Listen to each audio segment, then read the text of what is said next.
আসন্ন মৌসুমে মোহনবাগান রিজার্ভ দলের দায়িত্ব থেকে অব্যাহতি দেওয়া হচ্ছে বাস্তব রায়কে। উল্লেখ্য, বাস্তব রায়ের তত্ত্বাবধানে গত মৌসুমে বেশ কিছু যুব ফুটবলারের সিনিয়র দলে তাদের প্রমোশন হয়েছিল, যেমন আমানদীপ থেকে, দিব্যেন্দু থেকে, রাজ বাস্পোর, অভিষেক সূর্যবংশী। তবে রিজার্ভ দলের যে পারফরমেন্স তা কিন্তু, বা জুনিয়র দলের যে পারফরমেন্স তা কিন্তু আশানুরূপ সেরকমভাবে হয়নি। আর এবার সেজন্যই কিন্তু দলটাকে ভালোভাবে গোছাতে কিন্তু মোহনবাগান ম্যানেজমেন্ট নিয়ে আসছে দেগি কার্ডোজোকে। গোয়ার এই কোচ 36 বছর বয়সী, পূর্বে এটিকে যখন ছিল সেই এটিকের দলের ম্যানেজার ছিলেন এবং এটিকে রিজার্ভ দলের ম্যানেজার ছিলেন, এবং তারপরে এটিকে আন্ডার 18 দলের ম্যানেজারের দায়িত্বও তিনি সামলেছিলেন। এবং তখন বেশ কিছু এখনকার দিনের যে পরিচিত মুখগুলো দেখছেন সেই দেগি কার্ডোজোর হাত ধরেই উঠে আসা মোহনবাগানে এখনকার যে সমস্ত অনেক যুব ফুটবলারকে দেখছেন।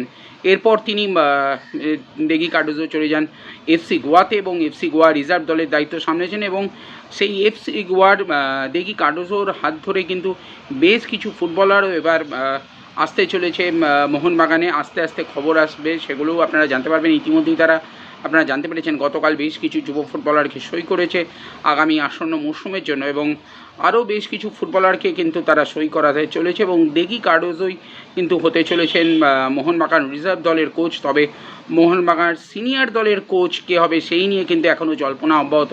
তবে বিভিন্ন সোর্স থেকে আমরা যেটুকুনি খবর পাচ্ছি যে অ্যান্থনিও লোপেজ হাবাস কিন্তু আগামী মরশুমে মোহনবাগানের কোচের দায়িত্বে অন্ততপক্ষে থাকবেন না, এবং তাকে হয়তো টিডির রোলে দেখা যেতে পারে। এবং সেক্ষেত্রে অন্য বেশ কিছু কোচের একটা মাধ্যম থেকে জানা যাচ্ছে বেশ কিছু কোচের সিভিও জমা পড়েছে। তবে একটা জায়গা থেকে যেমন জানা যাচ্ছে এই সময়তে জানা যাচ্ছে যে ম্যানুয়ালকে কোচ করতে চেয়েছিলেন কোচ অ্যান্থনিও লোপেজ হাবাস, কিন্তু মোহনবাগান ম্যানেজমেন্ট কিন্তু এই ম্যানুয়ালের ওপর পুরো মরশুমের জন্য দায়িত্ব দিতে নারাজ। কারণ যেমনটা আপনারা দেখেছিলেন গত মরশুমে যখন হাবাস অসুস্থ ছিলেন সেই সময় ম্যানুয়াল দায়িত্ব সামলেছিলেন। তবে বেশ কয়েকটা সময়, কঠিন সময় কিন্তু বেশ কিছু সিদ্ধান্ত নিতে তার হয়তো মনে হয়েছিল আপাত দৃষ্টিতে যে কিছুটা হলেও দেরি হয়ে যাচ্ছে। বেশ কিছু দল বদলের ক্ষেত্রেও, টিমে সাবস্টিটিউশন করার ক্ষেত্রেও কিন্তু তার হয়তো কিছু সিদ্ধান্তহীনতায় ভুগতে হয়েছিল মোহনবাগানকে, এবং সেই জন্য আলটিমেটলি ম্যানুয়ালের ওপর এই স্টারের টিমের দায়িত্ব এখনই কিন্তু মোহনবাগান ম্যানেজমেন্ট দিতে চাইছেন না। এবং তবে কে হতে পারে কোচ সেই নিয়ে কিন্তু জল্পনা অব্যাহত। তবে বিভিন্ন সূত্র মারফত জানা যাচ্ছে দুজন কোচের মধ্যেই এখন শর্ট লিস্টেড হয়েছে, এবং তাদের নামগুলো নিয়ে এখনও বাছাই চলছে। তবে এখনও শেষ সিদ্ধান্ত নেওয়া বাকি আছে মোহনবাগান ম্যানেজমেন্টের। তবে যতদূর জানা যাচ্ছে থাকবেন না, কোচ হিসেবে থাকবেন না অ্যান্থনিও লোপেজ হাবাস, তিনি হয়তো টিডি থাকবেন এবং তার কোচিংয়ে অন্য কোনো কোচকে রাখা হবে। এবং রিজার্ভ সিনিয়র দলের ভারতীয় সহকারী কোচ হবে সেই নিয়ে একটা জল্পনা চলছিল।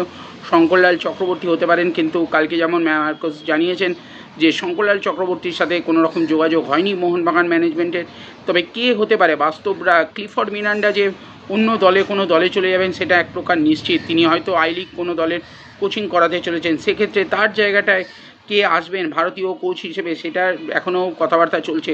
বাস্তব রায়কে সেই দায়িত্ব দেওয়া হয় কিনা সেটাও দেখার বিষয় সব কিছুই। তবে কালকের পর থেকে যে বিষয়টা উঠে আসছে যে অ্যান্থনিও লোপেজ হাবাস খুব সম্ভবত হয়তো আর কোচ হিসেবে নয় বরং টিডি হিসেবে থাকতে চলেছেন।